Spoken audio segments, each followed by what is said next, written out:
It shouldn't be a controversial take to describe video games as an art form.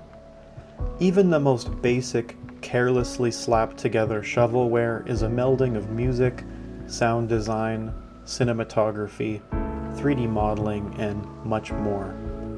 All of these elements come together to create a unique experience unlike any other medium, culminating in something much more than its individual pieces.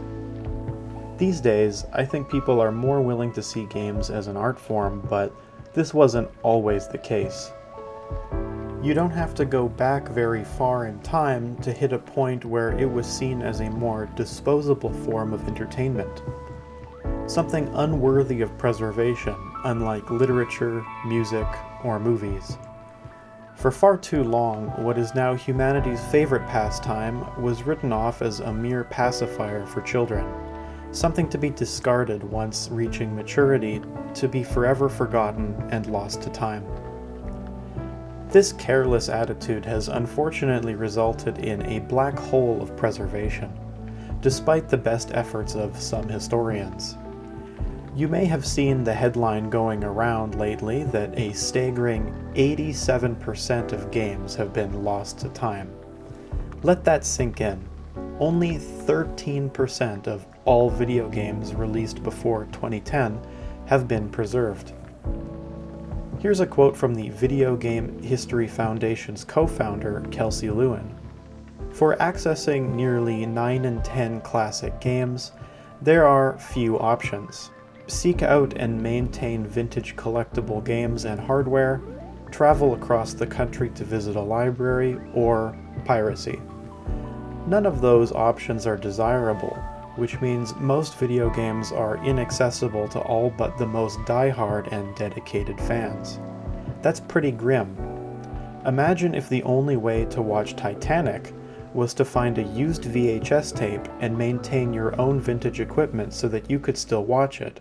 And what if no library, not even the Library of Congress, could do any better? They could keep and digitize that VHS of Titanic, but you'd have to go all the way there to watch it. It sounds crazy, but that's the reality we live in with games, a $180 billion industry, while the games and their history disappear.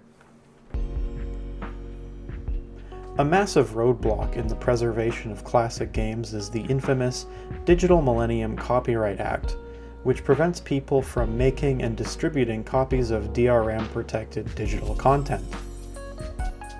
The US Copyright Office has made exceptions to this law, so that libraries and researchers can archive digital material, but video games are explicitly left out.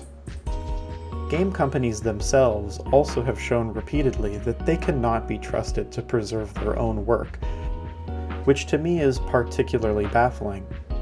With the proliferation of digital storefronts in the modern age, it should be trivial to offer a company's entire back catalog for purchase.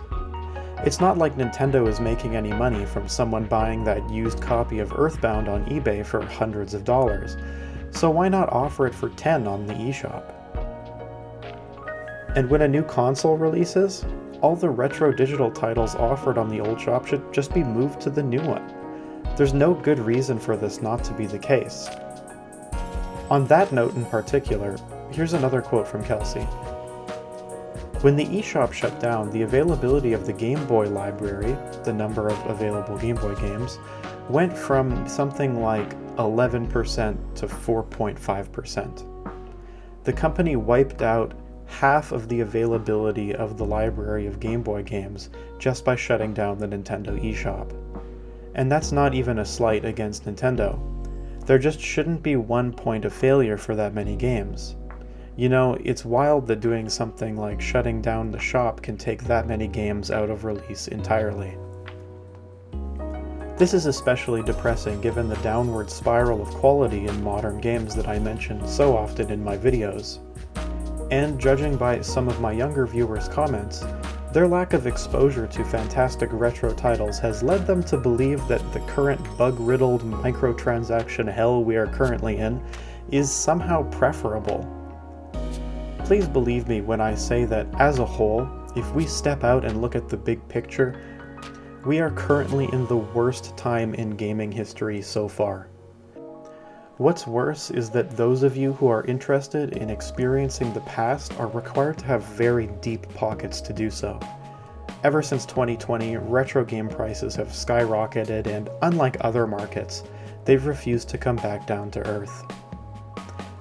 A major villain in this fight for preservation appears to be an organization called the Entertainment Software Association, who have been vehemently lobbying against efforts to preserve gaming history. Again, here's Kelsey.